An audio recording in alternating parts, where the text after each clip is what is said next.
Atenção! Começa agora uma teleaula de Biologia do Ensino Médio. Você vai assistir a teleaula de número 35. Bons estudos!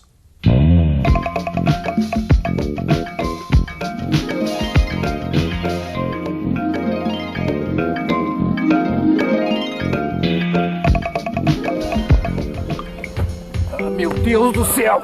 Quase foi a minha cerca! Bicho danado! Meu Deus do céu! Bandido!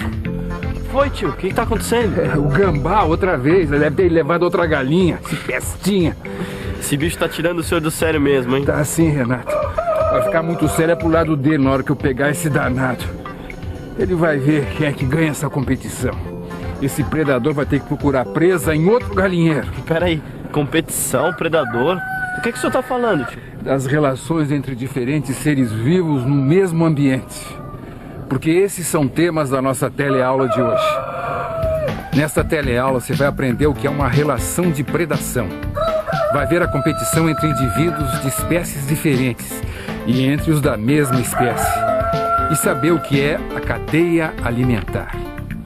Aí começaram a sumir galinhas e se descobriu que era um gambá que estava roubando galinha do galinheiro. Fica quieto, ô Dudu. Deixa a mamãe acabar de ler a carta do Renato. E o tio João tá ficando louco com o gambá. Amanhã nós vamos tentar colocar umas armadilhas para pegar o bicho. Era só o que faltava para as minhas férias aqui no sítio ficarem perfeitas.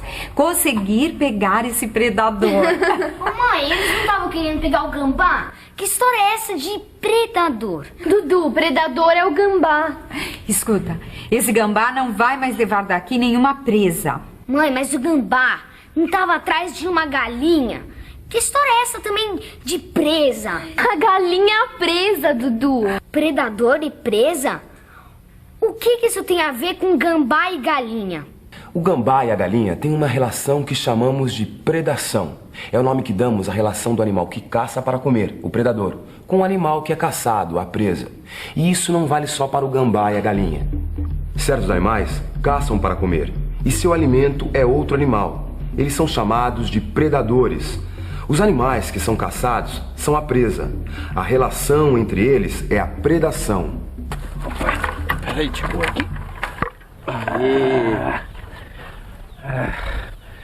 Agora quero ver esse predador entrar. Vai ser o ponto final na diminuição da minha população de galinhas. População de galinhas? Eu já vi esse termo pra gente, né? População do Brasil, por exemplo. População do estado do Ceará. Agora, por acaso, galinha também tem população? Tem, Renato. População é o conjunto de seres de uma mesma espécie que vivem numa mesma área. Por exemplo, a população desse galinheiro é o número de galinhas que existe aqui nesse galinheiro. Bom, então eu espero que a população de gambá seja só um.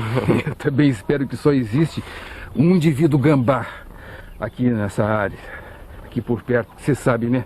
Quando a gente fala em espécie, indivíduos da mesma espécie, está falando em seres capazes de se reproduzir, gerando descendentes férteis. Essa história eu conheço. Que vão crescer, vão fazer a mesma coisa que seus pais para se alimentar e no final vão se reproduzir também, né? É. Um gambá, uma gambá e um monte de gambazinho. Aí esses predadores vão querer aumentar a sua população às custas das minhas galinhas. Será que a população de galinhas é suficiente para a população de gambás? Mãe, uma barata! Ai, Peraí. Será que a população de baratas é suficiente para assustar a população de mulheres dessa casa? Muito engraçadinho, pelo menos entendeu o que é população. Eu é que não entendi o que a população de gambás do sítio do tio João tem a ver com a população de galinhas daquele galinheiro, além de uma comer a outra, né? É uma relação de predação. O gambá come a galinha, isso quer dizer que a população de gambás influi na população de galinhas. Então as duas populações estão se interagindo. Uma população tem a ver com a outra. Quando a população de galinhas é grande, os gambás têm alimento suficiente para realizar as suas atividades metabólicas básicas e para se reproduzir. Com o tempo, isso aumenta a população de gambás, que irão comer galinhas, cuja população vai assim diminuir. Diminuindo o alimento dos gambás, sua população também irá diminuir. É isso que acontece na natureza. Se a gente visse a relação da população de gambás e da população de galinhas num gráfico, ia ficar assim. Se o número de galinhas cresce, o número de gambás também cresce. Mais gambás comem mais galinhas, diminuem em número, reduzindo o alimento dos gambás. Sem alimento suficiente, a população de gambás daquela região também diminui. Vamos diminuir essa população de predadores das minhas galinhas. Você já imaginou, tio, que bom seria um mundo sem predadores? Ficou louco, Renato? Sem predadores, haveria um desequilíbrio total da natureza. Na verdade, são os predadores que regulam a população das presas. Sem eles, as presas aumentariam muito, criando outros problemas. É verdade, tio, eu não tinha pensado nessa hipótese. Não é uma hipótese, é um fato. Tem um caso famoso que provou isso, foi nos Estados Unidos. No estado norte-americano do Arizona, fica o Grand Canyon, onde existe uma população de veados, animais predados pelo puma, pelo lobo e pelo coiote. Uma campanha removeu os predadores e em menos de 20 anos o número de presas passou de 4.000 para 100.000. Quer dizer que eles tiraram o lobo, o puma e o coiote de lá? Tiraram. E sem os predadores, a população das presas aumentou além da conta, desequilibrou tudo. Os veados começaram a comer até a raiz do capim, a casca das árvores, destruindo grande parte da vegetação. E sem a vegetação, muitos veados morreram de fome. E o senhor não tem medo de desequilibrar tudo aqui no sítio, não? Acabando com o tal do predador gambá? Não tem perigo. Pode deixar que aqui no sítio tem uma área boa de mata para ele viver.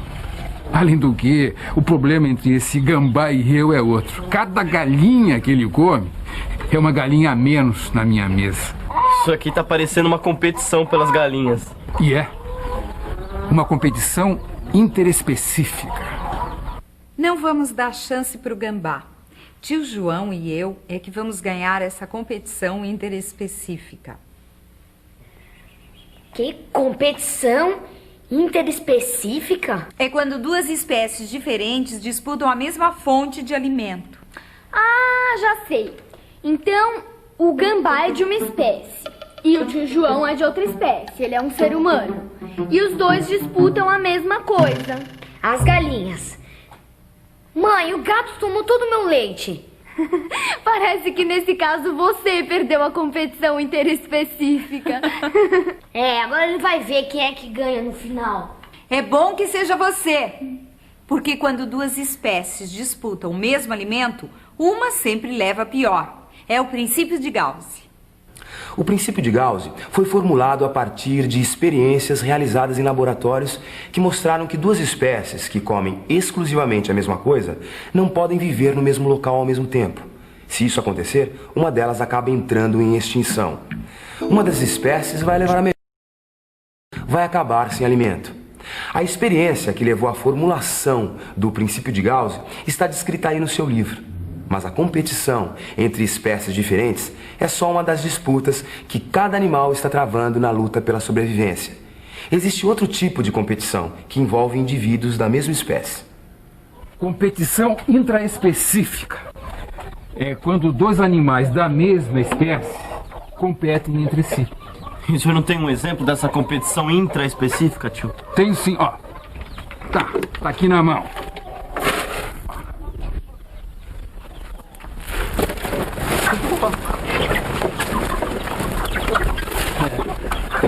As galinhas competindo entre si pelos grãos de milho são um exemplo de competição da mesma espécie. E a competição não é só pela comida, não. Pode ser, por exemplo, pelo melhor lugar para fazer um ninho.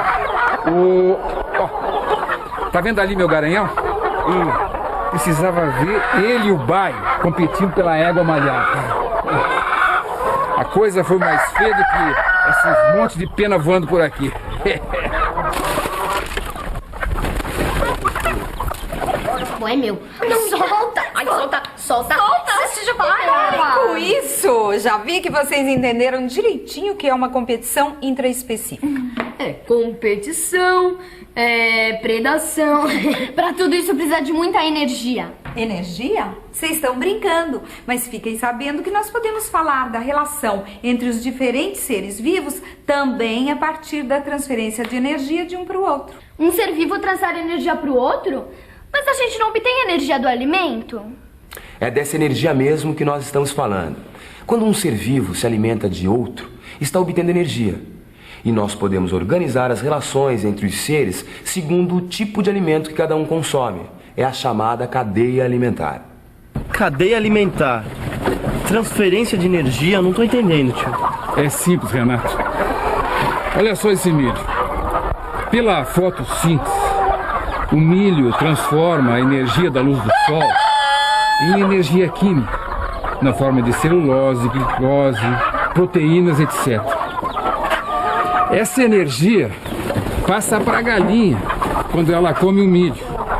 E é essa energia que ela usa para viver e que ela incorpora às suas células. Quando o gambá se alimenta da galinha, ele aproveita essa energia que estava incorporada em suas células. Milho, galinha, gambá. Essa é a cadeia alimentar que a gente acabou de descrever. O milho é comido pela galinha e a galinha é comida pelo gambá. Oba, chegou o gambá. Tá querendo ficar sem sobremesa? Não, mãe, eu só tô querendo participar daquela cadeia. Mas essa é uma cadeia alimentar diferente daquela, Dudu. Olha só, a gente vai comer esse assado de carne de boi. Boi que comia o capim. Capim, vegetal que transformava energia luminosa em energia química. Energia que passava pro boi quando ele comia capim. Então eu vou comer a carne do boi e a energia vai passar pra mim. Isso. Se a gente quiser representar essa cadeia alimentar, vai ficar assim. Capim, que é comido pelo boi, que é comido pelo homem. Ah, legal. Mas o que a gente faz com isso? Representar as cadeias alimentares pode servir para uma análise sobre populações que compartilham um determinado ambiente. Essa cadeia, por exemplo, mostra que a planta é comida pela lagarta, que é comida pelo pardal. Eu posso deduzir que se o pardal fosse eliminado desse ambiente, a população de lagartas ia aumentar muito. Mais lagartas iam comer as plantas, cujo número então ia diminuir. Lagarta só não é um problema aqui porque os passarinhos adoram almoçar as danadas. Sabe o que eu tava pensando, tio? Cada bicho aqui no seu sítio faz parte de uma cadeia alimentar diferente, né? Bom, se você comparar várias cadeias alimentares, vai ver que tem coisas parecidas. Tem? Deixa eu pensar um pouco. Vamos pensar um pouco. Vimos que milho, galinha e gambá é a ordem de uma cadeia alimentar. Planta, lagarta e pardal, a ordem de outra. Capim, boi e ser humano, a de uma terceira. Olhando bem, eu vejo que todas essas cadeias começam com um vegetal. Que o segundo elo é um animal herbívoro.